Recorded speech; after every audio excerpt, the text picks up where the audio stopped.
Okay, it's 6 o'clock, let's call the meeting to order. Can I get a motion for the minutes and the warrants? I'll move. We approve the minutes for last meeting and warrants as stated, 55P CF2 and EC1. I'll second that. Discussion? Thank you, Lori. All those in favor? Aye. Okay. Right along. John Angel, you want to come on up? That's quick. I think Before you start, where can we get a tie like that? JC Penney's or TJ Maxx. Yeah. But Is that Jerry Garcia time? That's a Yeah, Jerry that's Garcia. Miller Brothers sells them. I was thinking of scaring the Do you want to turn birds around out so of the my camera yard. can see?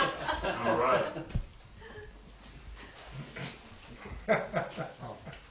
Give one of those to everybody. Oh, okay. John, do you know everybody at the table? I do not. I know Okay. One or Thank two. you. Bill Holiday. John Angel. How are you? Yeah, Tom, Good to see you again. Louis what? Lewis, yeah. Come see. I saw you one day. Steve Glayback? Nice to meet you. So what can we help you with? Well, I'm here because I just recently found out that we got a letter that was submitted to the Public Service Board about their concerns about the emergency response. And I found out within the last week. And what I'm here to do is to find out what my office can do to fix those things. Well, did you see the letter? I did get a chance to read it. Okay, so what can you do? I think we need to sit down and go through it with your EMD and whoever else would like to have work on the problems and address the problems as we can. I mean, because to me, I think the letter was pretty well straightforward and what we were asking for. And so, I mean, if that's what you'd like, I don't know where our EMD is at the moment, but, He's ready. oh, Rick, you're right there. Jeez. How convenient. I mean, Shouldn't you be busy today, though? In all honesty, didn't you guys have a drill today? we did have a drill. You had time for us, though, huh? I always have time for you. That's good. So do you want to get with Rick and, Would love to. okay? And I mean, Louis, we just found out about this. I just did this week. So I mean, I would have been here sooner if I'd have known about it sooner. Well, just so you know, John, the history of that letter is that we were invited. This was not something we did unilaterally. We were invited by the VSNAP people, Sarah, I forget her last name, to submit testimony of our experiences with the RARP plan as we've seen it implemented here in Dummerston. The timing was good. We had just gone through our plan again and had our notes, and so that's what you saw in the memo was the whole of our issues and why we still have not signed off on the RARP. So we want to come work with you and with Rick to help resolve everything we can. I mean, my office and I are here, and I used to meet with Cindy when she was on the board, originally with the plans, when it was a one-size-fit-all plan. We kind of made it your plan, and now I would like to make it where you feel more comfortable with that plan. Well, I think, as Louis said, that there's really nothing more we can do. It's like, this is all stuff that you have to do. And I think it's pretty clear. Who's going to do traffic control? Let's get our evacuation center moved to one place. We'd like our West Side residents to go up Route 30 instead of up Route 5. I mean, what we're asking is just, I mean, that's all right there. Just, we want to see that reflected in the plan. And we can put that in your plan. Okay. And I will be glad to help Rick come to fixing the plan to where you're comfortable and that it fits the town's needs. This sounds simple. Another issue was the school, which has a separate plan from the one that we get. But right now, there's some uncertainty of family with 3 kids could have their kids being sent to 3 different places. And how are they going to? I would just think under an evacuation order, that would be adding quite a lot of anxiety to a family, not trying to find kids in 3 different places. So that was something we thought needed to be addressed also. And we had Mr. Pollock from the Red Cross came to one meeting to talk with us about that.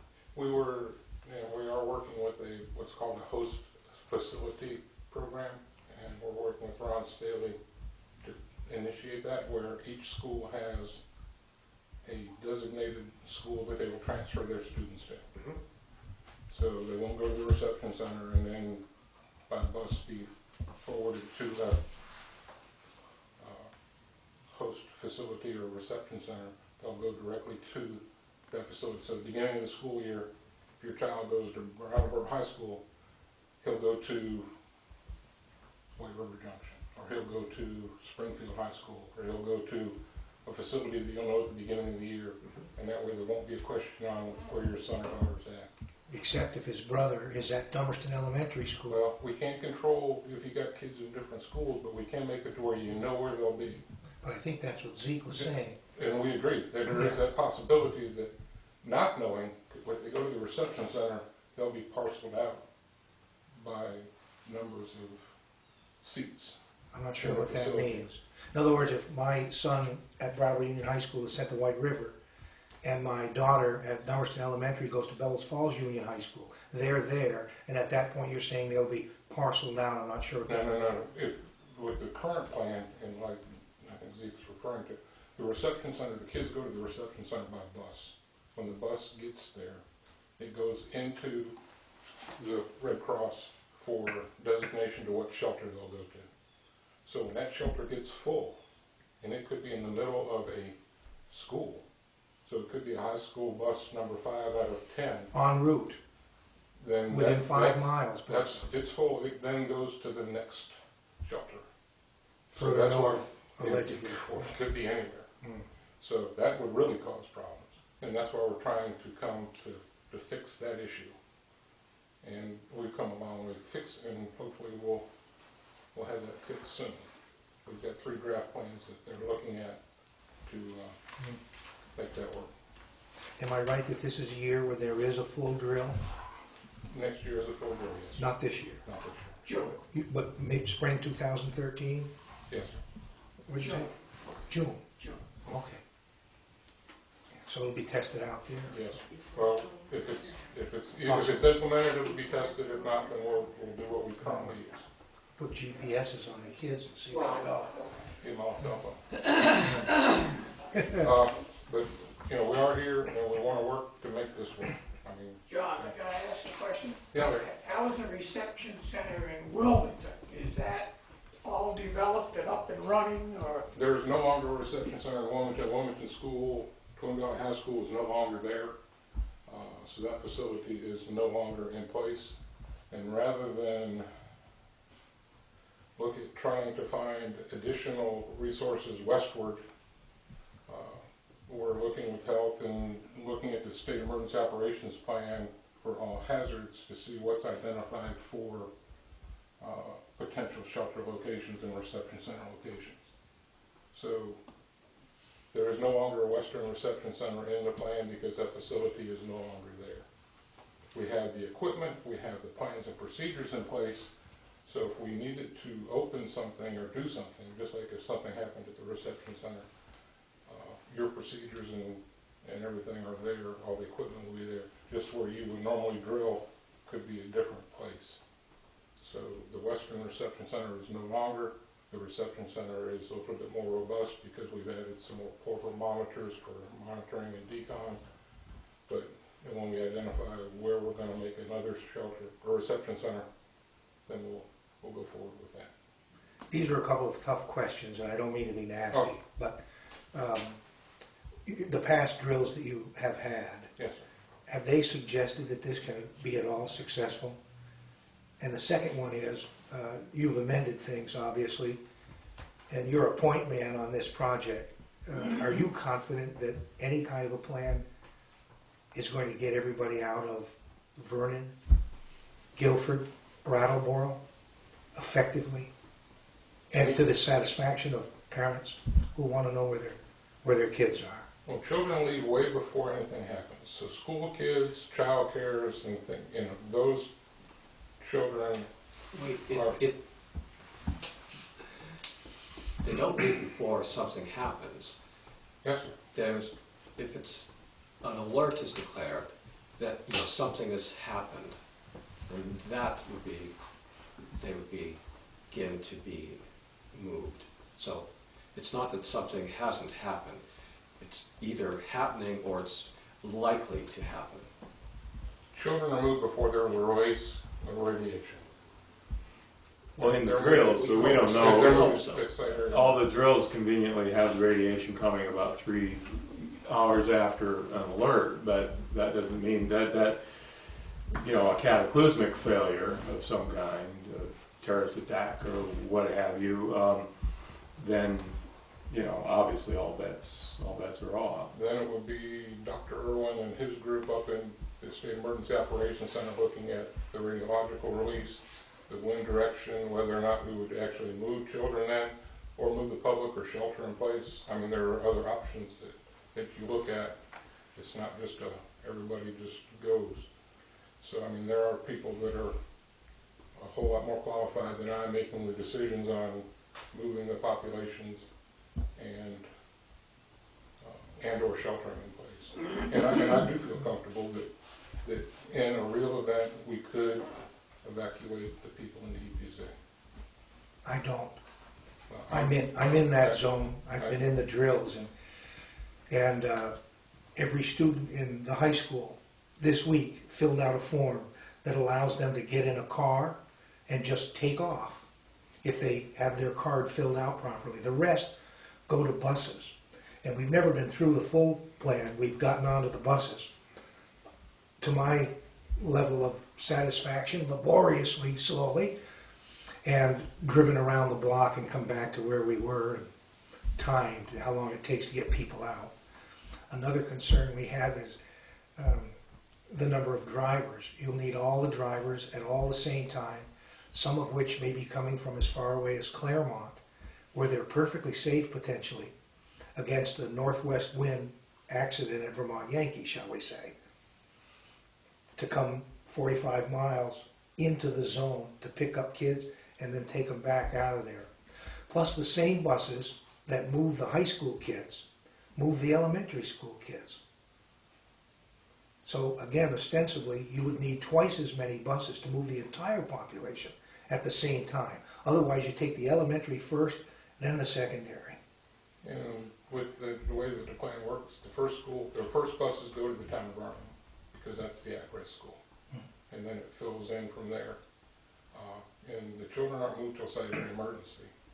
So, that's why we're hoping that this host facility thing will work where then if there's a problem of any kind, then the children will go to a host school. And horror of horrors, if the wind happens to be in a rainy day like yesterday out of the southeast. We kind of like rain. But Yeah. it kind of makes radiation drop to the ground rather than flow through the air. Well, But we'll work with, Yeah. we can do what we can do, and I'm here today to say that we're going to help them well, all. one thing, John, that you can bet it'll work, we can bet it won't. That's all speculative. Who the heck knows what's going to really happen? You almost cursed. But one real world thing that does not inspire confidence, as we mentioned in our note, is the select board chair and our EOC personnel are supposed to be notified when there's an unusual event at Vermont Yankee. We never have been. There has been one or two unusual events at Vermont Yankee in recent years, which we read about in the paper the next day. We've not been notified. So there's like the very first step of this great big plan has not worked so far. Well, we will look at the plan and the implementing procedure on who's supposed to notify you. I think it comes from your EMD or your pager carrier. But Well, he has to get notified though. they carry. I will look Have at you it. ever been notified? Rick, Larry, did you ever get notified of a real unusual event at Vermont Yankee? Well, through the pager.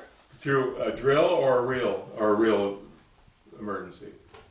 a real unusual event. We've had, I think, two. Yeah, we've had what, two or three real unusual events. Yeah. But there's been one or two that they didn't notify anybody because they claimed they didn't have to by NRC rules. But I don't know, I guess I was led to believe that anything at the plant that couldn't be remedied within 15 minutes had to be declared as an unusual event. Is that right or not, John? That's not correct. That's not There right. is a list of criteria that unusual events are, and it's in the procedures, and I'll be glad to get them for you to look at. It doesn't sound right. I mean, if something happens, if they have a fire and they put the fire out in less than 15 minutes, they don't have to make a declaration. If they have a fire and it takes longer than 15 minutes, and they make a declaration of unusual event. I don't have the chart with me to show what exactly causes what. There are hazards and weather and other things that can cause unusual events. And there are things that you would think would be an unusual event aren't according to the NRC. But Larry said that he did get pages on what was classified as an unusual event according to the plan. Now, like I said, there are other things that have happened that are media events that sound like it should have been. The cooling cell collapse, was that an unusual event? No, it wasn't. Was it a big media event? Was there lots of problems and concerns about safety? Yes, there were. But was it an unusual event? No, it wasn't. So there was no classification and notification. I see. But Larry did and has received pages, and like he said, of unusual events. And we will work on the plan to find out why it's not in there that you should have been notified, because I think it is. I think back when I was EMD, if it was an unusual event, the pager carriers, anybody that was carrying a Yankee pager would get notified through the pager. If that pager goes off, you call that number that's on that pager. Get the message. They tell you supposedly what's happening. Then for an unusual event, then it's up to the EMD to notify the chairman of the board of selectmen. Just the chairman. You don't have to call the whole board. Just the chairman, and the school principal has to be notified, technically. Okay. And then if it goes to an alert, now when you get to an alert, now you gotta start gearing up your EOC. But we'll work through all the issues, Tom. I mean, we want to make sure that it's, Well, I think like the big ones in here obviously are evacuation routes and the routes are what the receiving what center. you want to identify as routes. They're not what we're telling you have to be routes. All right. Well, they're identified. It's the That, map, yeah. Yeah. so I think it's addressed in there too about I think a concern a lot of us are, and Bill started to touch on it, are people actually going to take the time to get in buses to drive into this area to remove people from the area? And you started to touch on it, I think. And, that's definitely a concern of mine. yeah, and we talked And it's about in the this letter. the last time you visited. We asked the what if question. What does the plan do when buses can't or don't reach the evacuation? What's plan B then?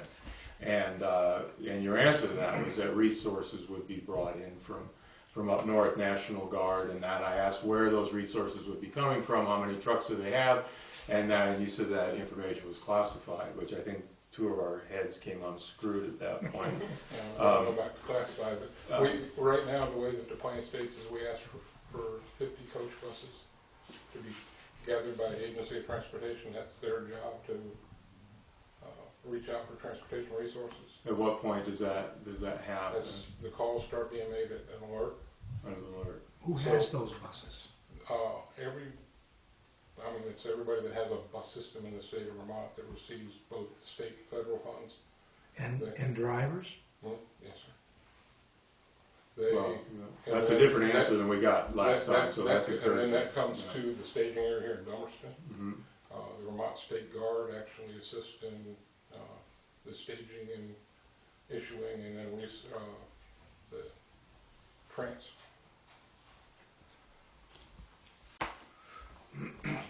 Just had one of them senior moments.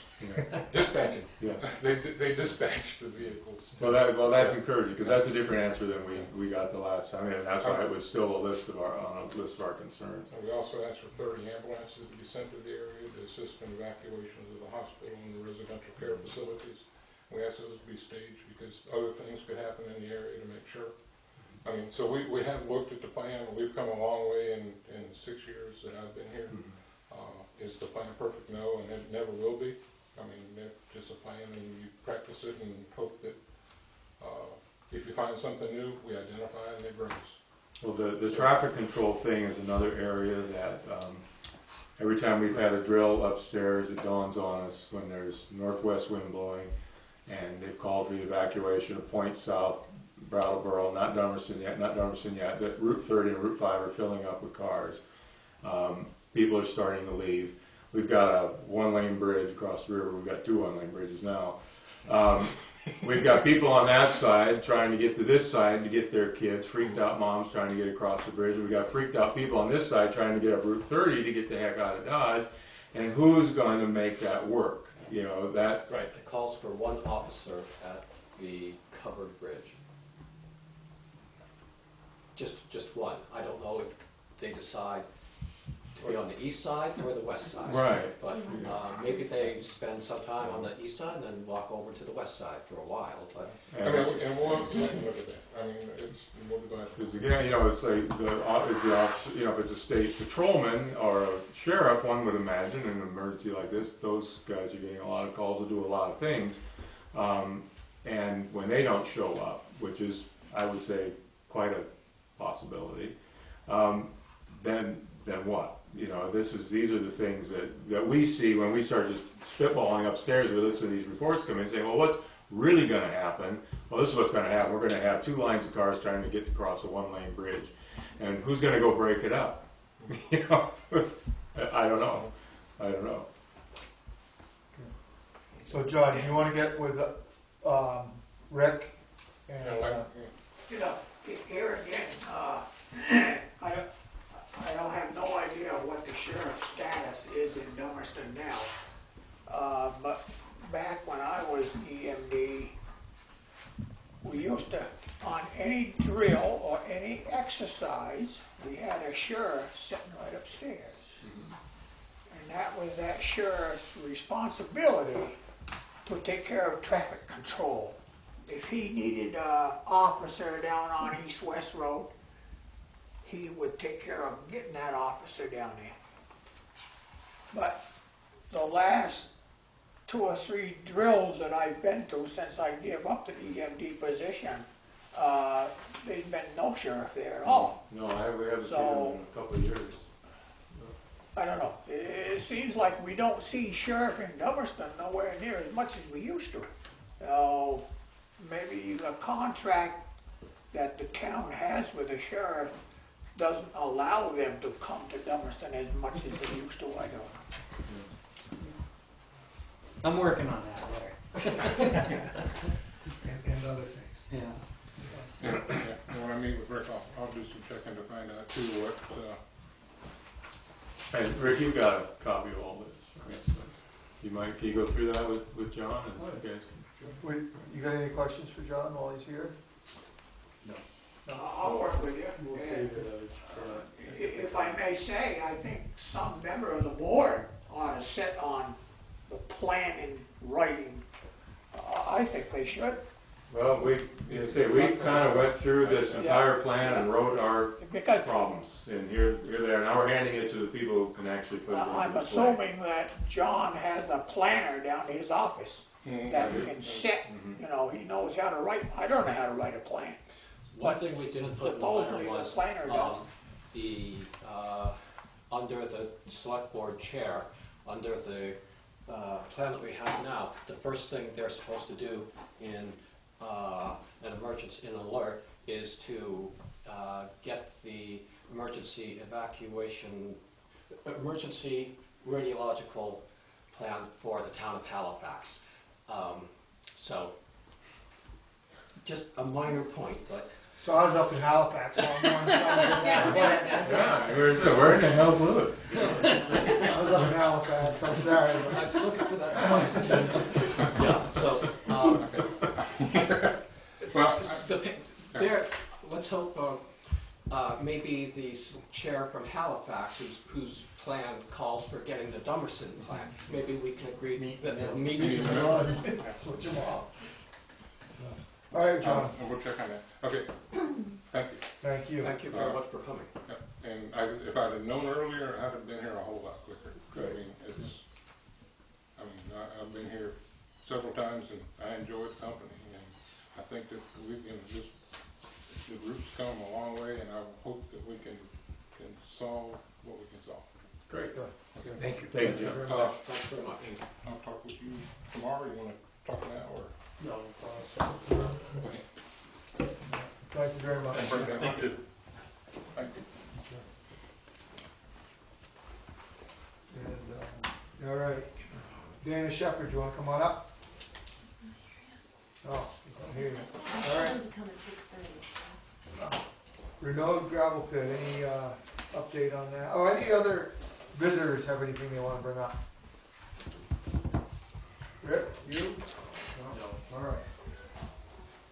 Renault gravel pit, any update on that? There's been a little, the DRB had some additional materials and questions that they wanted from the parties involved, and you may have read through some of that. Some of the things they were asking for, the private agreements between some of the parties and all that. The engineering firm is questioning why they need to see these things, what bearing they have on the zoning aspects. They've provided the other materials that they've asked for. There was also a revised list of limitations that the neighbors asked to be put on the pit after the DRB hearing. They said that they learned some things at the DRB hearing that they did not know beforehand, which we found a little startling, because everything was on the table before. There was no new information at the DRB hearing, and they asked for more restricted hours and some other considerations. I wrote a response to that, which you may have saw, and submitted that directly to the DRB. So that's getting all gathered up. The DRB, I think, now has everything except the final noise study, which is going to be completed any day, and the studies, of course, are done, but the report and the copy of the Act 250 paperwork, which are still gathering up. So that should all be in. And I forget. Yeah, you probably know, when's their next hearing? It's the third Tuesday, I think it's The September 18th. That's right. Yeah. So the 18th is our hearing is open until the 18th. So there's still comment and stuff and testimony that can go in until the 18th, and then they'll close the hearing and start their deliberation. So you got me confused here. They were asking questions. What was, it was Stevens and Associates that were questioning what the DIB was asking for? They weren't questioning what they were asking for. They were questioning why they needed it, what bearing it had on their deliberations. The agreement between SB Lands and Mike Renault, the agreement between SB Lands, Mike Renault, and the towns of Dummerston and Putney. These are private agreements. Of course, the ones with the town are public documents. But the question was, what bearing does it have on their deliberations? Being that the real considerations are dust, noise, zoning, setbacks, and Right. the traffic. And, yeah. So they were asking for things that. Well, they do. We don't know why. That's why they're asking. What Corey wanted to do was ask, have a direct conversation with a member of the DRB, asking exactly what the reasons were for these documents before they just coughed up a private document. Okay. All right. Anything else? No. correspondence for information. Anybody see anything there they want to talk about?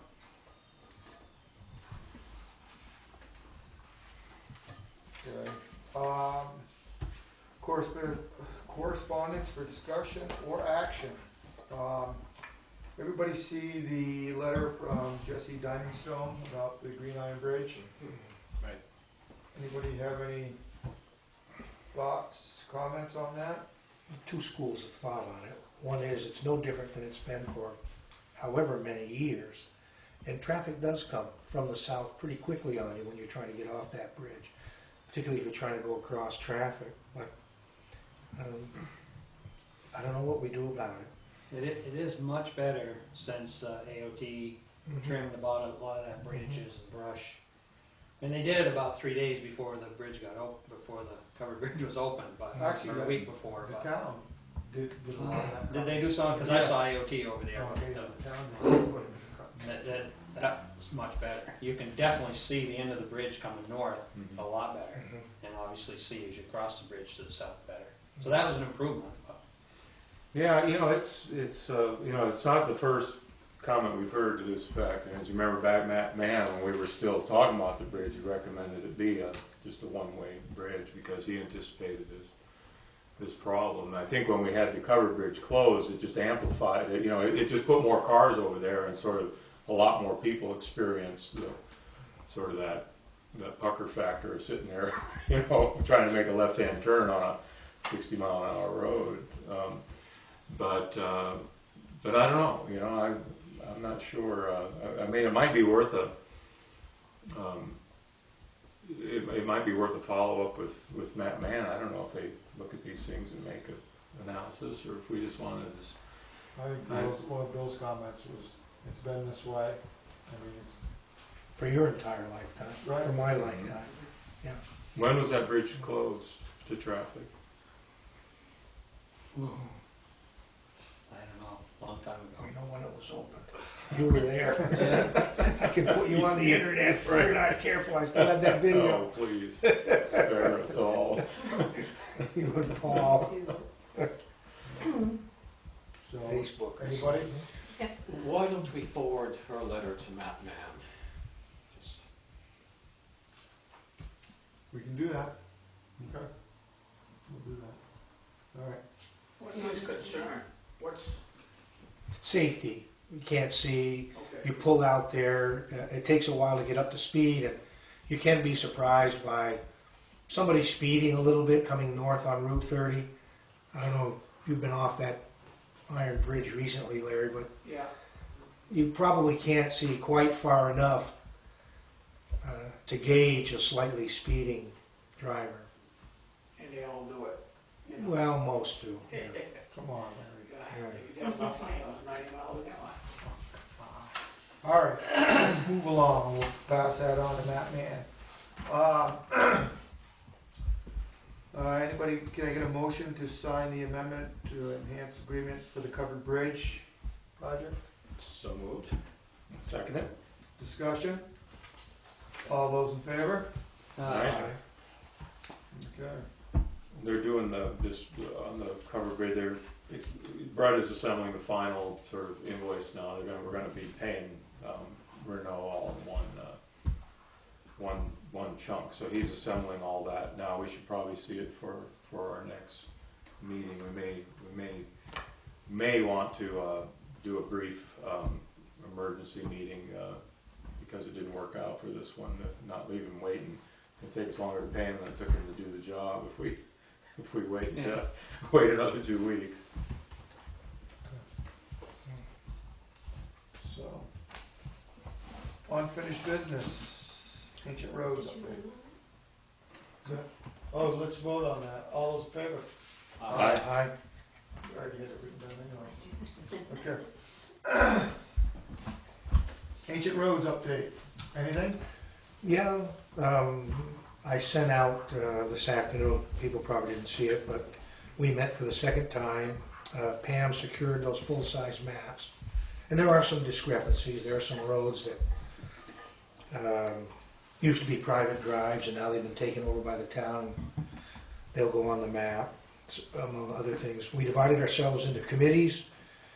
Chet and Carol are working together. Harold, Wayne, Shorty, and Don, the geriatric group. And This is on television. that's right. I called We them call that. them the old timers. The old timers last night, so they were good at I that. just barely squeaked out of that one. Yeah, me too. And Pam, Steve, and I are working together. Pam has sent out a copy of current roads by name, number, and an alphabetical listing to all the committee members, and the committee members are pawing through those maybe as we sit and picking out what parts of the town they want to work with so that people can work with an area that they want. And then I'll assign the rest. Maybe my committee will take them. Maybe there'll be so many left over that we have to parcel them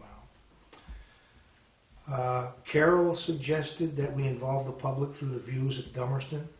Harold, with tremendous arm twisting, agreed with his wife's help to write the piece that will go into the views. It is a good idea, a good thought. Steve did a great job in updating us on Act 178, things we have to look out for. And part of these notes for this meeting are an appendix, which is Steve's work, and you can see what he's done, which includes giving us the information that we have to submit our information by the 1st of September 2014, so that it can appear on the town highway map by July 1, 2015. Do you want me to go on? You had enough. No, keep going. All right. Okay. We changed our meeting times to Wednesdays, actually before the select board meetings, 4:30 here in the town office, beginning with September 19th. Carol had a good series of suggestions on the methodology that we use to use the town records so that we can avoid redundancies. I don't come in and do the same thing that somebody else has done the day before. And all of her suggestions are in her report to the committee, How to Find Ancient Roads. It's Appendix 2 here. The group decided and agreed to throw nothing away, any personal notes that we take while we're doing the research, so we'll have a good record of it. Dave Allen's, we thank Dave for his work, which is here. He compiled a list of 17 maps, all the known maps of the town of Dummerston from the 18th century to today. Very helpful to us. And the group estimates completion of its work to be in about 6 months, March or April. We think we'll be done with this. You go-getters. Wow. It's a hard-working committee. Okay, you guys moved this further in 2 meetings, and we moved it in about 5 years, whatever it's been. What we did was parcel it out and give people responsibility so they can come back. Most of the work is done away from the committee. Yeah, terrific, And great job. we have an addition of Shorty Frett to the committee, which will be a great addition. Mhm. He really knows the roads. Yeah. Really knows the Yeah. roads. So, And particularly the history on the west side of the road. yeah. Yeah. Great addition. Well, good job, guys. Keep it up. Okay. And new business. Can I get a motion for a curb cut on Camp Hyden Road? We have curbs on Camp Barton now? We're going now. Yes, I'll that was moving. Yeah. Smart Alex aside. I'll Did Tom second? You second? Discussion on it? I think we've got thirds on that. All those in favor? Aye. Anything else? A quick report on the planning commission. I think they have the special event thing ready to go to public hearing. They changed the definition of ag tourism. I won't read the whole ag tourism that we had in there earlier, but it was quite a bit broader, I think. And Bill Schmidt came up with one. I'll just read it quickly. It's the only change that's made from what we originally submitted together. Ag tourism would be defined as an activity conducted by a farm operator for the enjoyment and education of the public to promote the products for the farm and thereby generating additional income. And from I'm not sure where Bill found that, but he said he looked pretty hard. Mhm. Not so quite so involved as the one we had originally, but. And did that seem to satisfy? That seemed to satisfy them, yeah, in fact, I think it was, yeah, I don't think there was anybody dissented. Oh, I think great. we all agreed, Good. after a lot of discussion. They also have, get pretty close to coming up with a unspecified uses clause for the zoning, which they've been working on for quite a while. We kind of had a general outline of it, but I think we're gonna shrink that down to like this, to something just a little easier to go over. One more quick thing, and then I'll leave you alone. I know that I'd been to the select board 2-3 years ago to try to work on Kenny Paul Chamberlain's well down here, because he felt the town was the reason that he lost his water. And I just want to thank Zeke for working with us to get the offset from the septic system so that we could get a well in there. I appreciated that. And I think Zeke and a couple other people got a hold of Jerry Freeman at Wyndham and Windsor Housing Trust, and they worked to help Kenny Paul. And I really want to thank Gary and Kenny Line, who went out of their way to help Kenny Paul. They went down pretty deep. It was pretty near 400 feet. They ended up hydrofracking, and they got him a half a gallon a minute with a 20-foot static level. So a lot of people worked hard to help Kenny out. Well, and you did too. Oh yeah, that was a big deal. Yeah. Take a Well, while. thanks, Dave. Yeah, Kenny's been torturing over that Yeah, for and, a long and time. he's been after us for quite a while, so that's good news. And Wyndham Housing and Windsor Trust, I'm not sure exactly. I know Jerry Freeman was the guy that worked with Kenny, and he was really helpful. But it all started with Zeke letting us reduce the offset from the septic, so Great. Great job. thank you. I had a couple small things. Can we, Do you want to do Dan Yeah, first? Okay. let him in. Danny, you want to come on up? Oh, sure. Apologize for being late. Sure. Came all the way back from Rutland, so I got here sort of as quick. I hope you weren't Yeah, I was just gonna take the words right out of my mouth. Actually, that was the problem. Everybody was slowing down. You know, I So, no, I It's the don't. only time we do 50 is when Right. he sits behind us. they could be doing 60, and they see me and all the brake lights come on. I'm like, oh boy, here we go. Boy, I love being behind a cop in a hurry. It's quite an adventure run right now. I found the fairs in full swing. Oh, yeah. That's bumper to bumper, and I had to go all the way through town to get to the prison up there, and then I had to come all the way back through town. And I was like, I kept looking at the clock, going, oh boy. Yeah, just in time. Glad I made it. And I knew that someone was ahead of me. It might take a while, so I'm praying a little longer than they said. Just wanted to come on in for my monthly check-in with everybody to see if there's any questions, concerns. I did spend some time a little bit down below on the curve here over the been logging just to see what we could see about that situation down there, what kind of speed that I was seeing. Kind of out in the open. I'm not like I would normally be out with a handheld or something. There's nowhere for me to sort of sit off to the side. The neighbor did come across the street and talk to me a little bit. And I wasn't seeing anything as far as in the 40s, 45s, that kind of area, but I did see when the log truck showed up, a couple of them showed up for deliveries or pickups, and I had my fingers crossed. I was kind of nervous about watching him pull in, and he was sort of stopped and pulled out, but no one came along, so that looked okay. I mean, there's Where were you sitting in the cemetery drive? we're in the driveway to the cemetery, right up there. I was enough room there. Actually, there was a lot of people would go up the driveway around me, so I wasn't blocking that driveway. I know someone would, if I was, would have said something, but and I don't remember the gentleman's name. He came out from across the road right there, came out and talked with me.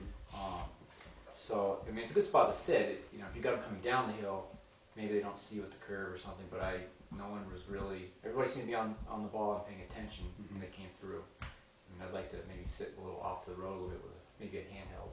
Sometimes get a little more honest readings about what people are doing. The captain likes to use them. I do too. In my car, it's good for helping like school zones, slow people down, they see me. Yeah. That's a good thing. You know, we're not necessarily looking to stop everybody for that, but with a handout, you get them more honest. You're off, the car's not next to the road, you're usually in someone's driveway where they let us go in, and you'll get people that are speeding, you're gonna know. They're not gonna notice you for the last second, so that's when we're being very proactive. Neighbors have complained a lot, we'll do that quite often. We might even go in pairs. I've done that with the captain quite a bit, paired up. That could be something to look at, you know, if he still sees the speed through there a little bit. I mean, I haven't been able to come into town as much as I wanted. It's been pretty busy with transports and some other stuff the captain's had me doing, but I didn't know, is there any other things that have closed? Since the bridge has opened up, obviously that's changed the traffic again. It's now back to its more normal flow. So we haven't been down on Quarry Road or anything. No one's said anything. I haven't been calls about it, but People were very happy with your efforts on Quarry Road. I know we got a letter and a couple phone Good. calls that people were very happy you were there. that's good. I mean, the captain got the word, and he got to me, and I think the next morning or so, we were down there with the car that we parked. I think I spoke about the last time. So every time the guys went to the office, rather than try to take a shortcut or go down a Brattle, we told them to come over east-west, because for a little while we were trying to sort of avoid it with, we didn't know how much traffic there would be, and how much time it would increase our travel, and we didn't want to drive down the road. Then we realized we might want to, because people are using that bridge, the Green Iron Bridge, a lot, and not only were they going right up Rice Farm, but then they're going left to Quarry and coming up east-west. So Yeah. the guys are being active in going down that road. It showed. Yeah, paid off. Good. Very And, good. as I know, we didn't stop anybody in there, and I know we didn't have any revenues from doing anything like that. It was just a more of a, we drove through, people were already going slow enough. We didn't have any accidents that I'm aware of, anything like that, so, which is big, because the curb right there by that stone ledge is nerve-wracking for anybody, but when you're double your traffic. We had one right there. You did? Yeah, the very first day. Jeez. Okay. I didn't hear about it, so yeah, that was I was growing up around this area. I always remember as a kid that curve was always something to watch. You honk your horn, and I notice people don't honk horns much on corners anymore. I don't know if it's just a thing everybody forgot. I used to honk my horn as a teenager. You learn to honk your horn in case someone's coming around the corner, and I don't. Don't even hear them anymore. No, nobody does it anymore. We all got old. Yeah, that's very true. I keep my hair shaved very close for that, because when my father gets depressed and my hair grows out a little bit, I think. So I remember those things. We don't see it anymore, so I didn't know of any accidents, but I guess there was the one. So anything for me that you'd like me to get to the captain or anybody? Questions? We're always having suggestions too. If you have anything you want us to look into, we can do that as well. I haven't really heard much of anything. No one's always Any great. complaints lately? No?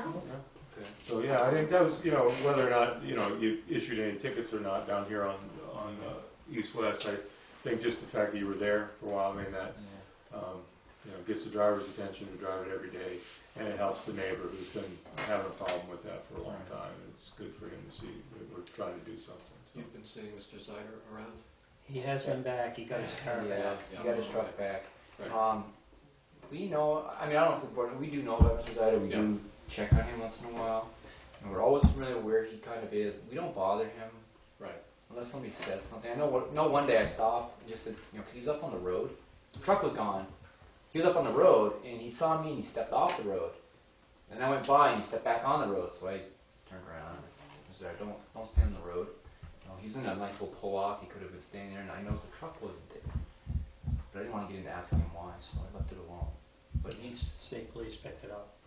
nah, But he got it back 2 days later. saw him, and He has been starting now to stop right in the travel lanes, and I did try to call you one evening, our last select board meeting, but you guys were all busy with transports, so we had the state police go out. And rather than pulling off, he's actually started stopping right in the travel yeah, portion. that's of the not road. going to work. Yeah, So, he ran out of gas one day on Route 5 there, and I helped him out. yeah. It just died. We pushed him off a little. I actually pushed the truck off a little bit. Yeah. And I waited. He had someone coming with some fuel, and they got him on his way. But he cheered his locations, and I had a thought. We did have a call from the paint factory down by the gym. They own some land up on the hill up there, and there's been someone living up there in a tent. And they're not so worried about him staying in the tent, I guess. It's the fact he's been chopping wood up there, and we have been making walk. We have to walk up there, and we have been walking up there trying to find him, and we haven't found him personally. We've left cards behind. Somehow the tarp that was over his tent fell during one of the storms, I guess, and it hasn't been moved. So we're not sure if it was somebody that I may have seen to the court somehow, and he's just not there anymore, or if he's using the homeless shelters or something else. But he's got wood nicely stacked up, a tent, a cover over it. It's someone who knows how to survive outside. The paint company was worried about the fire. They didn't want to see a brush fire kick up. And as we know, and I've talked with Dave Emery about, if that place ever caught something, it would be very bad. So we tried to get his attention up there, but it's not been successful. I haven't heard anything about that. No. And there's a little path that walks up there. You can walk up by him and not know it's there. He's up on the knoll, but there's no path to him or her. I can't say him or her, we don't know. Up there, but we've gone up, looked around, left cars behind, and never had a response. But then again, I've seen the tarp knocked down and it hasn't been put back up. So we aren't sure who he is or her or where they are. So we'll keep looking. You know, we want to make sure he's not starting fires up there. There's a little pit that he's using to do that, the stone around it, but the wood's all nicely stacked up between the trees, and he's chopped it with a little axe of some kind. It's actually a neat little campsite. I mean, it's neat. It's not trashed. It's not garbage everywhere. It's just he's up on this knoll, and they aren't worried about removing him from their property. They just don't want him starting fires. So I know 3 of us have been up there just looking around, and we haven't seen him. So if somebody does see or hear about who this person is, we'd at least like to talk to them to make sure to know not to start these fires. That might go away as the winter comes. Yeah. But we don't know, so we're trying. Anything else? No, that's pretty much it. Okay. And I'll get back to the captain tomorrow, I'll see him, and I'll let him know how it went. And thankful about that one letter that came in, we were glad. He was really on that right away when he got the word about it, so we wanted to make sure everybody was happy down that road while it was going on. It worked out Really well. Yes, Great. thank you. If ever comes up, we'll do it again, so. Well, thank you, Darren. This is helpful for us too, having you come in like And this. I know we've tried over the years to always get these meetings in and try, and sometimes we're down on people, and recently we gotta do it. I mean, we're becoming very active again with doing the criminal side as well, a little bit. And then the motor vehicle, we're trying to make sure the towns, I know are you all able to look on your STARS reports okay? Have any of you been on that to look? I haven't been on it recently. Okay. I know at times it's gone down a couple times, and we've tried to go back and update them, and we've also added some towns on as the new year came in for us. We've had some new towns added, but every so often we seem to be getting glitches. We're not sure why. Mark Anderson gets right on it once it goes down. Our email went down one day, he got on it, fixed it. So if there's any other problem with those STARS reports, you can always let me know when I come in. We track those very well. We watch them, myself, the other corporal, and the captain review them. So usually by the time you guys would see them or should see them, and we'd review them. And if there's ever a problem or discrepancy or something's not right, just let one of us know, and we'll look into it. Sometimes the number of stops doesn't compare to the number of tickets or warnings. However, we can always look into why, stuff like that. So let's always make sure we keep up on that. Okay? Yep. Thank you. Thank you. Thank you. You have a good evening, Next Joe. month. Yes, I'll be back. Go have some dinner. I plan on. I got to figure out what I'm having right now. Secret, I guess. Thank you. Yeah, thanks. Tom, you had some stuff? Yeah, I had spotted it and it just sort of didn't register, and then I had another person point out that cable in the West River down by the swimming hole, right under the covered bridge. I don't remember, I haven't swam down there myself with the kids in a couple of years, but it wasn't there 2 years ago, so it might have been something that happened in Irene. It's about maybe 100 feet up the river from the covered bridge. It's about a 5/8 inch steel cable stretched tight, like it's hooked on something on both ends, and it's buried on both ends. And it's really kind of a hazard. I mean, It's across the river? no, it's along there. It's right along the bank. It's like it's okay. kind of out in the water. It's like half in the river and half not. And it's like goes under the gravel and disappears. So it's definitely a hazard. And there's starting to be jaggers coming out of it, and somebody's going to get gashed on it. And I don't know, if that's just I guess the state's domain, but I was told sometime recently that we actually have the what's it called? Not the husbandry, but the somehow the stewardship. Thank you. The stewardship of the river. The Dummerston is kind of unique as a town having stewardship of the river. So I'm not sure what. Gee, if we knew What to someone do. who has scrap metal business.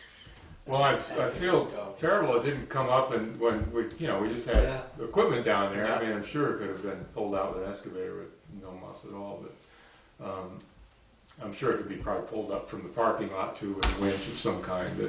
But pulling anything out of a river, I'm sure takes Permit? a few layers of permission that we don't currently have. So I'd like to look into that with the board's permission Would it be possible that you could just have Lee take a cut-off saw and cut both ends of it so it wasn't strung tight at least? Or does it have to come out of there? well, I think, you'd have to cut the ends off down below where, they couldn't be found with feet too. It's, you'd have to kind of look, I'm not describing it very well. It's not real long. It's probably exposed for about 20 feet. But it's definitely, taut.